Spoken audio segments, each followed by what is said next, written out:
بسم اللہ الرحمن الرحیم۔ حدیث مبارکہ میں ہے کہ ایک مرتبہ ایک شخص رسول اللہ صلی اللہ علیہ وسلم کی خدمت میں حاضر ہوا اور عرض کی، یا رسول اللہ صلی اللہ علیہ وسلم، مجھے کچھ ایسی باتیں بتائیں کہ میں جن کے مطابق زندگی گزاروں، لیکن وہ اتنی زیادہ بھی نہ ہوں کہ کہیں میں بھول ہی جاؤں۔ تو آپ صلی اللہ علیہ وسلم نے انتہائی اختصار کے ساتھ ایک جملہ ارشاد فرمایا۔ آپ صلی اللہ علیہ وسلم نے فرمایا کہ تم غصہ نہ کیا کرو، کیونکہ اگر ہم غور کریں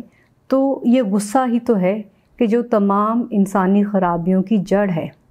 اور جو شخص اپنے غصے پر قابو پا لیتا ہے تو سمجھ لیجئے کہ اس میں یہ اہلیت پیدا ہو گئی ہے کہ وہ ان خرابیوں سے بچ سکتا ہے۔ یا یوں سمجھ لیجئے کہ ایک طرح سے دنیا میں یہ انسان کا امتحان ہے کہ جب ایک شخص دوسرے کی زبان سے کوئی کڑوی بات سنتا ہے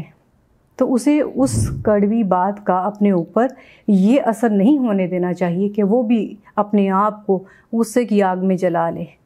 بلکہ یہ ہونا چاہیے کہ وہ شخص نہ صرف اپنے آپ کو بلکہ دوسرے کو بھی اپنے صبر اور برداشت کے ساتھ ٹھنڈا کر دے۔